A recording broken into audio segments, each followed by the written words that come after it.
Hey, what's up, y'all, and welcome to the third edition of Reviewers Cast. And I did change the name from the Review Podcast to Reviewers Cast because I thought it popped a little bit more because the Review Podcast just sound bland and everything else. But in any case, it don't matter. If this is your first time listening to it, I'm basically just reviewing movies and shows on this podcast. I'm straying away from music for right now. I may change that later on, but for right now, it's just movies and shows. In this episode, I'm going to be talking about all the rest of the movies that I didn't get a chance to review from January of this year. And I will be doing a top 5 best films of January of this year on the Countdown podcast, which will be dropping later on today, so look out for that. But with any case, so with all that out the way, let's go ahead and jump right into the first review, which is for Underwater. Now, Underwater is a horror movie which stars Kristen Stewart, and it's just about a team that's in this underwater facility that is drilling a hole down in the Mariana Trench, and suddenly the facility starts to explode or implode or whatnot, and so they have to try to escape. But while trying to escape, they find out that there are creatures down there that are hunting them, and they have to try to survive to get to the top and get away from all this craziness. Now, this movie, I was looking forward to it. The premise looked pretty decent. I didn't have too many high expectations for it, but I thought I hoped that it would be pretty good. And I was right. It exceeded my expectations, which was mild. And this is a little bit superior of a movie as them type of teen horror type films like Countdown and The Grudge of this year. I really liked it. This movie started off with a bang. And that's kind of like a good thing but a bad thing. You know, you get right into the action and everything else, but at the same time, it does away with all the character development because this movie is touch and go. It's like you getting a little bit of character development, but then you have to go. And then you get a little bit of character development and go. And that is a good thing and bad thing, depending on how it's handled. And in this movie, it wasn't really handled too well, but I did like the whole thing of like getting everything started from like just the get-go. It is a constant go movie because they're on a time limit. They have to try to escape this facility before it all falls down. And it's not going to sit there and wait for them to hatch up a plan. They come up with something and they just literally have to keep moving. And just one of the big overall aspects of it, I enjoy Kristen Stewart's sexiness. Like, she just was, yeah. Anybody who has a big crush on Kristen Stewart, this ain't like a movie that's like, you know, all ass and titties out, but she is very sexy up in this movie. The humor did not work. JT Miller is in this movie, or TJ Miller is in this movie, and he just did not fit in. His humor did not fit in with what the movie was going with, and they could have did without it. This movie does have high tension in it. You will find yourself in moments where you just want to, you know, you kind of like moving your feet and everything else, like you want the character to get out of that certain situation. And like I said, I was intrigued by just the premise. I'm intrigued with stuff of the unknown, space, and even just underwater with like creatures that haven't been, explored yet, and just places underneath the sea that haven't been explored yet.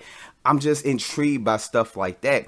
And people can point out that it is similar to other movies, which, yeah, but a lot of movies pick stuff from other movies. It didn't bother me too much. And it did have some legit scares to be had up in the movie. And the reveal at the end for what it is and everything that they're like experiencing as far as the horror aspect of it, I did like it. It didn't give too much, nor did it give like too little. It gave just enough. The CG did work. They knew that.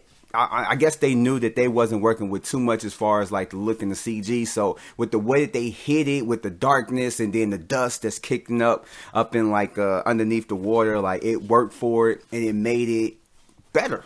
Because you don't really see the creatures full on or anything like that. You have your imagination runs wild and it makes it more scarier than what it probably would have been had we seen the characters straight on in the CG and how it looked. But overall, I really like the movie. It is a hit out of a miss.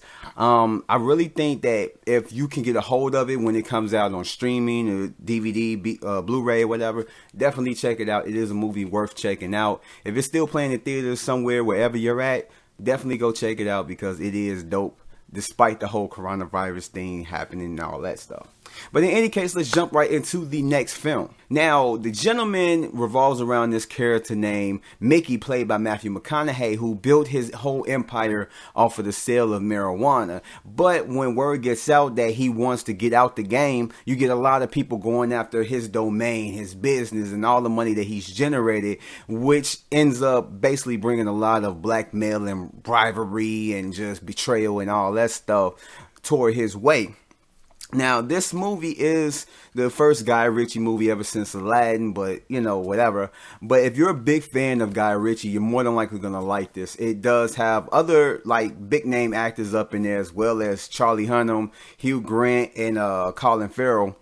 And they all do just across the board, just freaking fantastic. Like, Hugh Grant and Charlie Hunnam, the way they play off of each other is fucking just entertaining as hell. And just the fast pace of Guy Ritchie and how he does his movies, I really like it. I was really kind of like in tune to him when he put out King Arthur, which was another movie that Charlie Hunnam was in.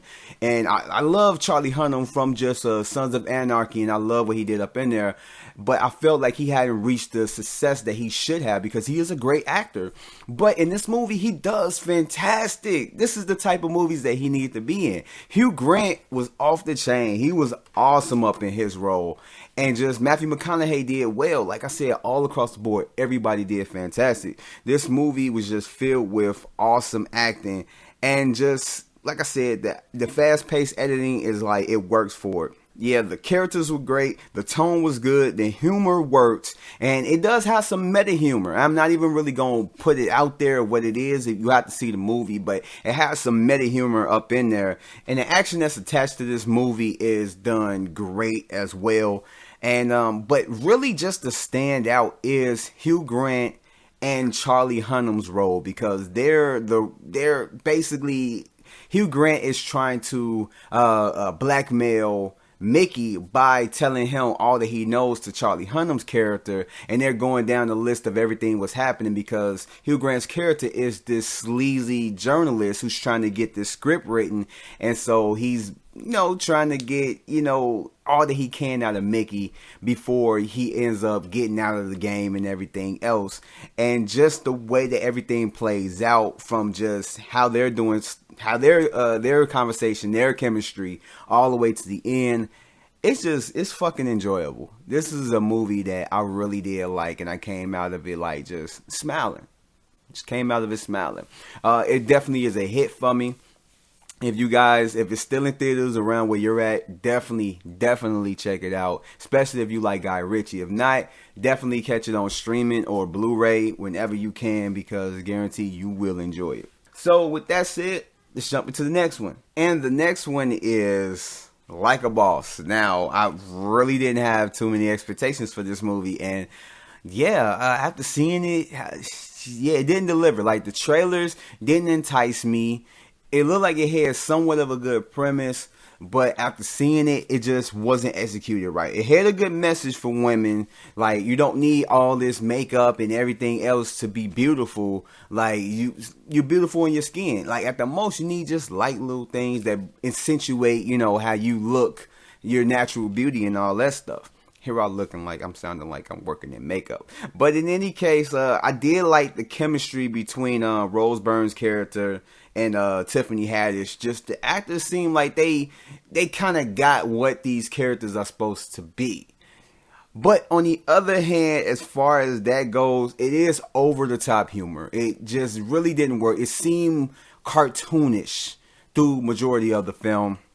It was unrealistic reactions to certain situations and everything else. And I get you trying to go for that laugh, and you know, you trying to go for that type of humor, but for this type of movie, it just seemed like it really didn't fit it. They could have toned it down a little bit, and it maybe would have been a little bit better. It's just over exaggerated, just really over exaggerated. Especially Selma Hayek. I don't know why I said that. Selma Hayek's character, like, she was kind of a bit over the top, kind of like one of those villains that she's just an asshole. She's one of those villains that just, you know, do shit wrong for just the hell of it, just to benefit them. Which you're going to find people like that. But in any case, it was just, I don't know, it really wasn't a great film.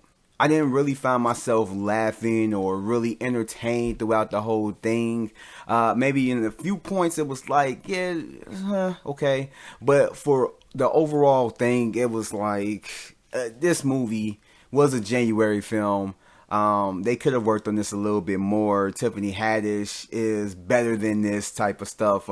Rose Byrne, she does better in these, and, she does real good in these type of films, but this film was not working for her. And if you catch it, on like streaming or Blu-ray or whatever, this is a movie that you can easily catch. Unless you just really curious about it, check it out. But it is a really goofy movie. It's going to have its audience for sure. But as far as me, it was a miss. It was a movie that was just quickly forgettable. It didn't add too much to my enjoyment around that time. And January films, looking back, they are what they are. But in any case, the next film. So the rhythm section stars Blake Lively and Jude Law, and it's about Blake Lively, who character is trying to get revenge after her family is murdered, and she finds the guy who is able to equip her with the tools on getting that revenge, played by Jude Law. And that's basically what this movie is about. I don't know if I sold y'all on it, but it's whatever. But despite that, the movie was pretty decent. I love the performances up in here. Blake Lively does an excellent job, as well as Jude Law, which both of them are great actors. So, I mean, good or bad, I'm pretty sure that they're going to pull out a great performance. This movie is really kind of a slow burn. It's slowly paced, and in some cases, it's good or bad, depending on how you look at it. It worked for me. It didn't bother me too much. I know a lot of reviewers came out and said that, it was slow, it was boring, but I didn't mind it. I was intrigued and, kind of invested throughout it because just the emotion behind the main character played by Blake Lively. It's like you are behind her. You're behind her emotions. You want her to come out and win. You want her to come out on top.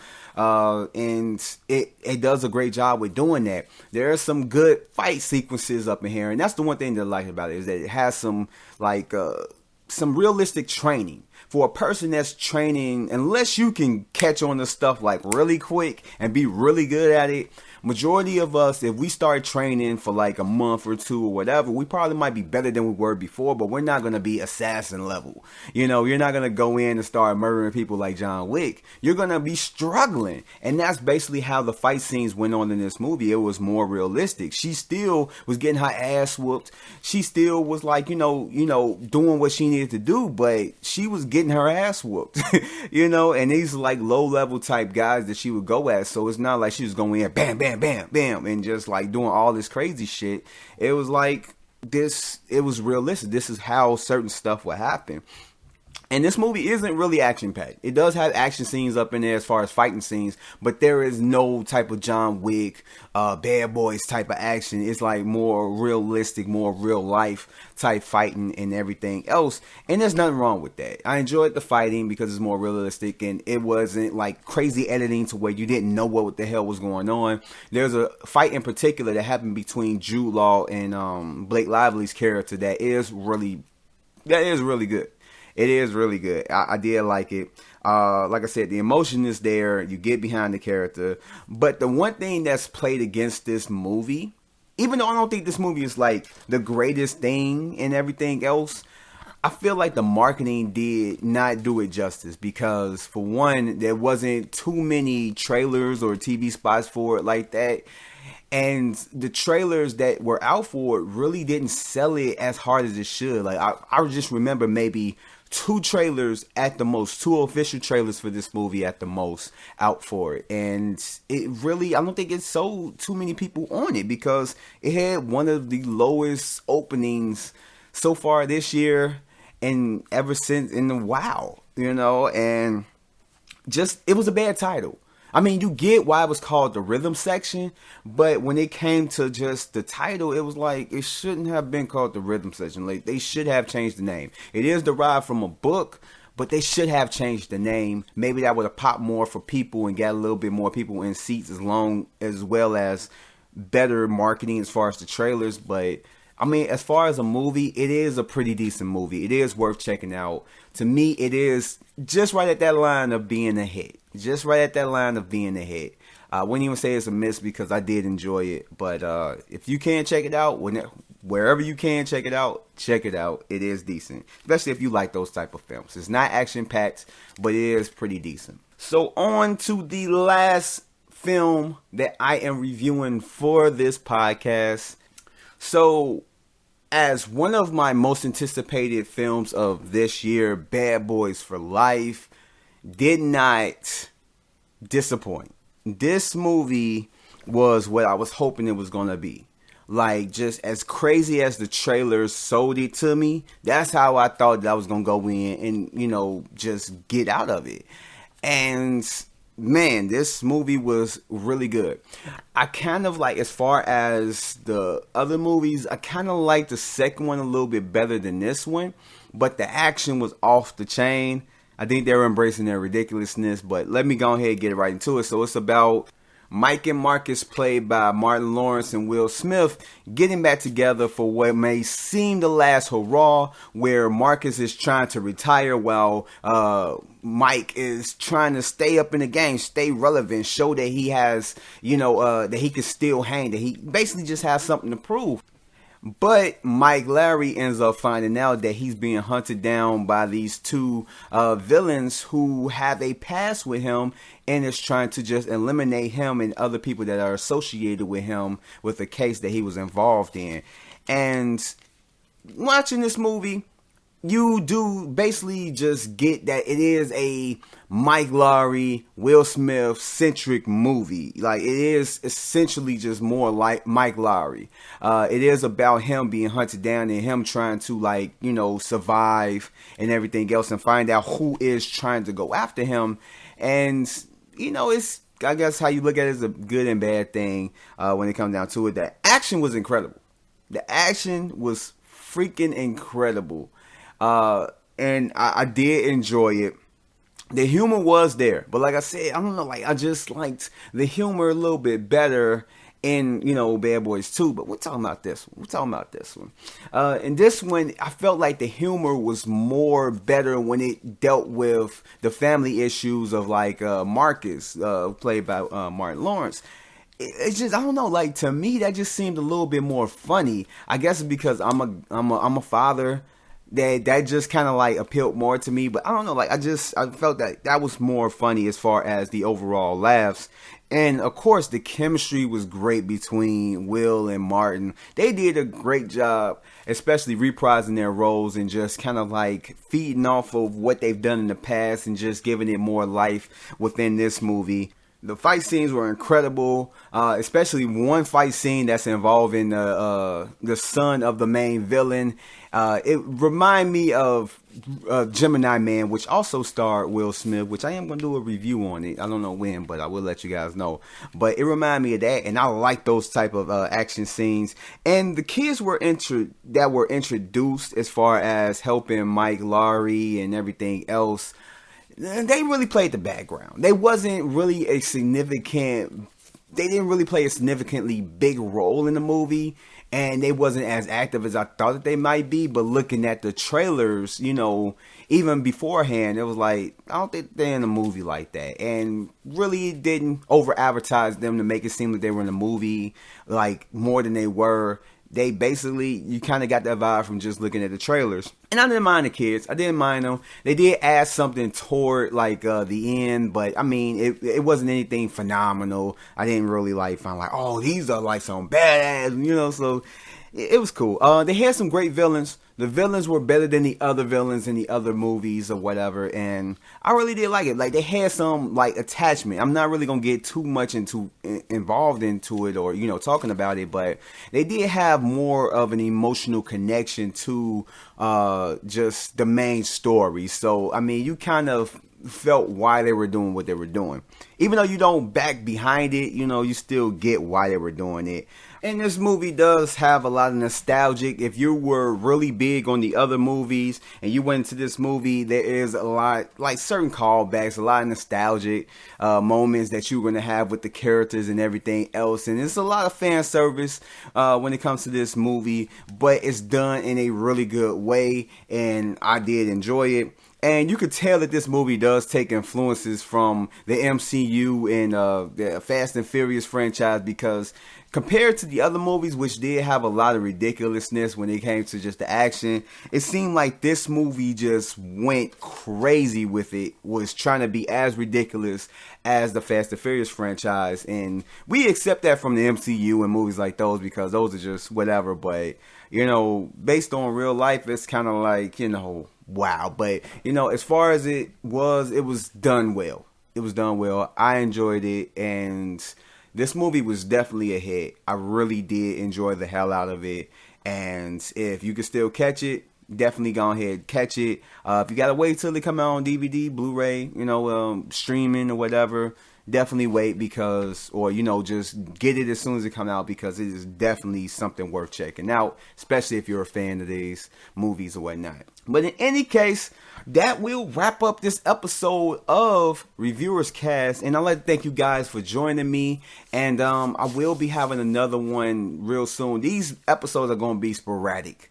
I'm going to have one talking about the February films as well, and I'm going to be doing kind of the same thing for next week. So look out for that. I may have another one that has other movies involved and everything else. But in any case, check out everything else that I have involved with this channel, all the other podcasts, movie reviews, and everything else. I will be doing more other things for this channel. So keep an ear out for that. Keep your eye out for that. And with that said, thank you for listening, and I will catch you guys on episode 4. Peace out. Hey, before you guys leave, make sure you hit that like button as well as that subscribe button. And you see that little bell? Make sure you hit that to turn on your notifications. That way you'll be notified for anything that appears on my channel. Hope to see you guys next time. Peace out.